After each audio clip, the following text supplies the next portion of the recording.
여러분 안녕하십니까? CJB 뉴스입니다. 윤석열 대통령이 충북을 찾아 민생 행보를 펼쳤습니다. 전통시장에서 시민들과 소통하며 지역 발전에 힘을 싣겠다고 밝혔는데 충북의 최대 현안 중 하나인 오송 3산업단지 개발을 적극 돕겠다고 말해 기대를 모으고 있습니다. 안정은 기자가 보도합니다. 윤석열 대통령이 2023 대한민국 체육비전 보고회 참석을 위해 진천 국가대표 선수촌을 찾았습니다. 국가대표 선수들을 만나 격려한 후 발걸음을 옮긴 곳은 바로 청주 육거리 종합시장. 지난해 4월 당선인 자격으로 청주를 방문한 지 약 10개월 만입니다. 안녕하세요. 그동안 잘 살리시나요? 윤 대통령은 코로나19에 이어 물가와 연료비 상승으로 씨름하는 상인들을 만나 애로사항을 청취하고 지역을 더 세심하게 챙기겠다고 강조했습니다. 무엇보다 지역이 잘 살고 또 이 전통시장에 온기가 돌아야 국민 경제가 사는 것이라고 저는 늘 믿고 있습니다.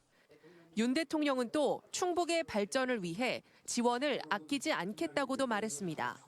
AI 영재고등학교 설립과 바이오 첨단 복합단지 조성 등 지역의 발전을 견인할 동력에 힘을 싣겠다는 겁니다. 특히 농림부의 농지 전용 협의 부동의로 많은 어려움을 겪고 있는 오송 제3생명과학 국가산업단지 조성을 돕겠다는 의사를 분명히 했습니다. 오송 생명과학 국가산단 조성도 적극 추진될 수 있도록 돕겠습니다. 이어 윤 대통령은 청남대를 비공식 방문해 과학기술을 통한 수질관리 방안 등을 언급하며 대청호 규제 완화에 대한 전향적 검토를 지시한 것으로 전해졌습니다. 민생 행보와 함께 지역의 각종 현안들을 공유한 윤 대통령이 앞으로 충북이 마주한 규제 해소에 얼마나 힘을 실어줄 수 있을지 기대를 모으고 있습니다. CJB 안정은입니다. 올해 청주시가 매듭 지어야 할 사안 가운데 하나가 청주동물원 이전 여부를 최종 결론 짓는 겁니다. 10년째 서류만 검토 중인데 이제는 눈치 보기를 끝내야 한다는 얘기입니다. 홍우표 기자가 취재했습니다. 청주동물원에는 내년까지 야생동물 보전센터가 들어설 예정입니다. 국비 4억 3천만 원을 비롯해 모두 8억여 원이 투입됩니다. 청주시는 장차 청주동물원을 생물자원 보존시설과 권역별 거점 동물원으로 지정받도록 하겠다는 구상입니다. 그런데 앞뒤가 맞지 않는 의문점이 하나 있습니다. 크고 작은 시설 확충을 계속하면서 과연 청주시가 동물원 이전을 추진할 것인지입니다. 청주시는 통합시 출범 당시인 지난 2014년 동물원 이전을 공식화했습니다. 이듬해 입지 타당성 용역을 통해 낭성면 관정리 일대를 후보지로 꼽았습니다. 하지만 그뿐이었습니다. 국비 지원 한 푼 없이 1,300억 원이 넘는 이전 비용을 감당할 수도 없고 민자 유치도 불가능했기 때문입니다. 청주시는 연구 용역을 통해 이제는 동물원 이전 여부를 최종 결론 짓겠다는 입장입니다. 잘 해보자는 것보다 이제 타당성, 제대로 한번 경제성을 따져보자. 안 나오면은 기존 동물원 확장하고 활성화하는 방안과 낭성 동물원 이전 예정지 그 부지를 어떻게 활용할 건가, 그것도 모든 거를 용역에 담아서 추진할 겁니다. 이른바 제로 베이스에서 동물원 이전을 검토하겠다는 말입니다. 통합 당시와 달리 지금은 청주동물원의 정체성이 크게 달라진 만큼 청주동물원만의 새로운 방향성을 찾아야 한다는 의견이 지배적입니다. CJB 홍우표입니다. 전국 시도지사 중 김영환 지사의 직무수행 긍정평가가 가장 높게 상승했습니다. 리얼미터가 지난달 25일부터 8일간 전국 만 18세 이상 17,000명을 대상으로 실시한 광역단체장 직무수행 지지도 조사에서 김 지사는 한 달 전보다 5.6%포인트 상승한 53.5%의 긍정평가를 받았습니다. 윤건영 교육감은 한 달 전보다 0.1%포인트 하락한 46.1%의 긍정평가를 받아 전국 평균 5.4%로 웃돌았습니다. 김병국 청주시의회 의장이 의사 일정을 거부하고 있는 민주당 소속 의원들에 대한 압박 수위를 높이고 있습니다. 김 의장은 김은숙, 임정수 의원을 제외한 민주당 소속 시의원 18명에게 청주시의회 회의 규칙에 따라 출석 요구서를 오늘 등기 우편으로 발송할 예정입니다. 민주당 의원들이 계속 등원을 거부할 경우 김 의장은 윤리특위 회부까지 검토하는 것으로 알려졌습니다. 2월은 졸업식과 발렌타인데이가 있어 화훼 농가와 상인들은 특수를 누려왔는데요. 올해는 전혀 아니라고 합니다. 이 겨울철 난방비 인상에 자재비와 인건비까지 급등하면서 꽃값이 껑충 뛰었고 이로 인해 생산자와 소비자 모두 한숨이 깊어지고 있습니다. 김세희 기자입니다. 진천의 한 장미 재배 농가. 출하 시기가 지난 꽃들이 군데군데 남아 있습니다. 대부분의 학교들이 대면 졸업식으로 전환하면서 예년만큼의 대목을 기대했지만 상황은 그렇지 않습니다. 겨울철에도 적정 온도 20도를 유지해야 하지만 유난히 추웠던 올겨울, 난방비가 급등하면서 한 달 난방비만 1,000만 원을 넘어섰습니다. 지난해 4분기 농사용 전기요금은 1kWh에 49.2원으로 전년 같은 기간보다 30% 올랐고 농업용 등유 가격도 지난달 1리터당 1,297원으로 1년 전과 비교해 40% 가까이 치솟았습니다. 여기에 비료값과 인건비까지 줄줄이 오르면서 화훼 농가들의 시름이 깊어지고 있습니다. 작년 같은 경우에도 비료값이 더블 올랐고 또 인건비는 인건비대로 오르고 거기에 보태가지고 또 올해 같은 경우는 이제 전기세가 작년에 600만 원 나오던 게 지금 1,000만 원 나오니까 꽃가게들도 울상이긴 마찬가지입니다. 난방비 등 생산비가 상승하면서 장미 한 단의 경매 가격은 12,000원을 넘으며 지난해보다 50% 이상 뛰었고 안개꽃과 프리지어, 튤립 모두 1년 전과 비교해 30% 안팎 오른 것으로 조사됐습니다. 여기에 장식과 포장재 등 자재값도 오르다 보니 꽃을 들여와도 내다 팔 엄두가 나질 않는다고 합니다. 금액이 많이 오르다 보니까 가지고 오는데 조금 부담이 있기도 하고 평소에 이제 가지고 왔던 이제 똑같은 사입 금액으로 조금 이제 절반 정도? 꽃값 부담이 커지자 졸업식 꽃다발이 중고 물품 거래 플랫폼에까지 등장하고 있습니다. 어차피 아깝잖아요. 한 번 쓰기. 그래서 비싸게 사오자. 그거 어차피 쓰지도 못하는 거 그냥 싸게 그냥 저렴하게. 화훼업계가 대목 특수를 누리지 못한 채 고물가에 울상짓고 있습니다. CJB 김세희입니다. 지난해에 이어 올해도 양봉 농가들이 꿀벌이 죽거나 사라지는 피해를 입었습니다. 올해는 피해 규모가 더 커졌는데요. 벌이 사라지면 양봉 농가에 그치지 않고 생태계 전체에 영향을 미친다는 점에서 문제의 심각성이 있습니다. 장원석 기자입니다. 봄철 개화기를 앞둔 450여 벌통 중 300여 개에서 꿀벌이 죽거나 사라졌습니다. 꿀벌에 기생하는 해충인 응애가 크게 번지면서 발생한 현상입니다. 지난해 벌꿀과 로열젤리 생산 기간이 한 달 이상 길어지면서 농가들이 방역 시기를 놓친 것으로 보입니다. 월동이 시작되는 지난해 11월, 이상기후로 평년보다 2도 이상 오른 기온도 한 몫을 한 것으로 추정됩니다. 꿀벌들이 월동을 하지 않고 먹이를 찾다 벌통으로 돌아오지 못하거나 수명이 단축되면서 피해를 키웠습니다. 정상화가 되기까지는 아무리 짧게 잡아도 2년은 걸려야 정상화가 되지 않을까요? 지금 벌도 비싸서 이제 못 사고 이게 사온다고 해도 하루아침에 되는 게 아니고.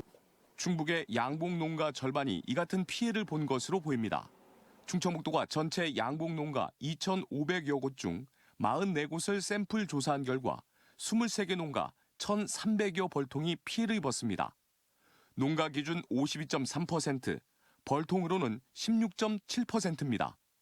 지난 겨울에도 도내 양봉 농가의 30% 정도가 집단 폐사 등의 피해를 입었는데 이번 겨울 이상 기온과 응애 확산 속에 피해 규모가 커진 겁니다. 3월 말까지 피해 대책반을 운영할 것입니다. 그리고 피해 원인에 대한 조사 결과를 토대로 농가의 기술 지도를 실시할 계획입니다. 꿀벌 피해가 먼저 감지된 제주의 경우 산지 벌꿀 가격이 3배 가까이 치솟았고 꿀벌 수정을 하지 못한 과수에는 열매가 열리지 않고 있습니다. 이 벌이라는 존재가 이 생태계를 유지하는 큰 톱니바퀴 중에 하나다.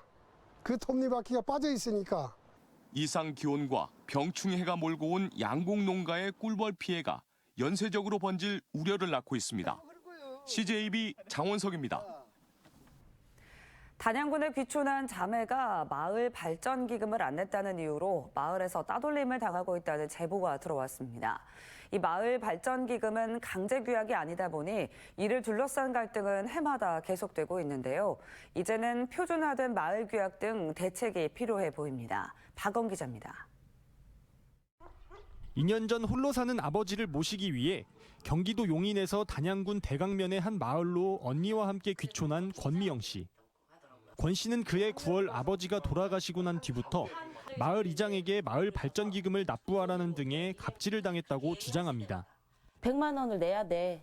회의를 할 수 있고 단톡방 초대를 받아서 마을에 있는 소식을 알 수 있고 그리고 이장을 선거할 수 있어. 이렇게 얘기를 하시는 거죠. 권 씨는 아버지 집에서 1km 떨어진 같은 마을의 다른 집으로 주소지를 옮겼다는 이유 하나만으로 기금을 내라고 강요하는 게 옳지 않다고 판단합니다. 게다가 인구 소멸 지역에 와서 사는 외지인을 반기는 게 아니라 오히려 텃세를 부린다며 답답함을 호소합니다. 고향이기 때문에 일단 다시 살아보고 싶어서 왔던 데고 그리고 마을 발전 기금에 대해 생각도 안 했고 이장님하고 자꾸 트러블이 생기니까 나가야 되는 상황까지도. 마을 구성원이 공동체 생활을 위해 자발적으로 걷는 마을 발전 기금. 기금이 존재하는 시골도 있고 없는 곳도 있습니다. 원주민들은 기존 시설의 유지 관리 등을 위해 외지인의 발전 기금 납부가 필요하다고 생각합니다. 반면 외지인들은 법적으로 지급할 필요가 없다는 입장이다 보니 이를 둘러싼 갈등은 어제 오늘 일이 아닙니다. 전문가들은 마을 발전 기금에 대한 정답은 없다면서 자치단체가 체계화된 마을 규약 표준안을 제시해주는 방안 등이 필요하다고 말합니다. 이런 제도적인 장치 외에도 자세하게 우리 마을은 이렇게 운영이 되고 이런 식으로 경비가 많이 들어가고 그래서 마을 발전 기금을 납부해야 된다라는 식의 어떤 충분한 이해를 거치는 이런 행태적인 노력들을 실제로 옥천군의 경우 지난 2017년부터 자체 규약을 표준화해 마을에 배포했고 경기도 양평군도 올해 중으로 기준을 세울 예정입니다. CJB 박원입니다. 청주 오창 소각장 반대대책위원회는 어제 청주시 임시청사에서 기자회견을 열고 소각장이 백지화될 때까지 힘을 다해 저지하겠다고 밝혔습니다. 대책위는 에코비트 에너지청원이 추진 중인 소각장 반경 10km 이내에 인구 밀집 지역과 19개의 학교가 있다며 주민들의 건강권이 위협받고 있다고 주장했습니다. 또 이범석 청주시장이 소각장 신증설 불허 방침을 밝힌 만큼 모든 행정력을 다해 막아달라고 호소했습니다. 국토교통부와 한국도로공사가 추진 중인 세종 청주 고속도로 건설과 관련해 청주시 강내면 당곡리 마을 주민들이 반발하며 피켓 시위를 벌였습니다. 이들은 고속도로 3구간이 당곡리 마을을 관통해 하루 3만 대 이상이 통행하는 고속도로의 분진과 소음 등으로 생활 환경 악화가 우려된다며 마을 관통 구간의 지하화를 요구했습니다. 한편 마을 주민들의 민원과 관련해 국민권익위원회도 현장을 찾아 의견을 수렴했습니다. 청주시립도서관이 오늘부터 다음 달 5일까지 책 읽는 청주 시민 독서운동의 대표 도서 선정을 위한 시민 투표를 실시합니다. 올해는 김훈의 소설 하얼빈 등 15권이 후보작으로 올랐으며 시립도서관 홈페이지를 이용한 온라인 투표와 현장 투표를 동시에 진행합니다. 지난 2021년 청주에서 계부에게 성범죄 피해를 당한 뒤 극단적 선택을 한 친딸을 보호하지 않은 혐의로 재판에 넘겨진 친모 54살 A씨에게 검찰이 징역 1년 6개월을 구형하고 5년간 아동 관련 기관 취업 제한 명령을 요청했습니다. A씨는 친딸이 계부에게 성폭력 피해를 입고 극단적 선택을 시도한 점을 알고 있으면서도 딸을 가해자와 분리하지 않고 기본적인 보호와 양육을 소홀히 한 혐의를 받습니다. 어제 열린 공판에서 A씨가 혐의를 인정한 가운데 법원의 선고는 오는 4월 12일 내려집니다. 청주지방법원 영동지원은 16년 동안 지적장애인을 착취한 김치 공장주 71살 A씨에게 징역 3년 6개월을 선고했습니다. 영동군에서 김치 공장을 운영하는 A씨는 지난 2005년부터 16년 동안 지적장애인 B씨에게 일을 시키고 임금 2억 1천만 원 상당을 주지 않는 등의 혐의로 재판에 넘겨진 바 있습니다. 이상으로 CJB 뉴스를 마칩니다. 고맙습니다.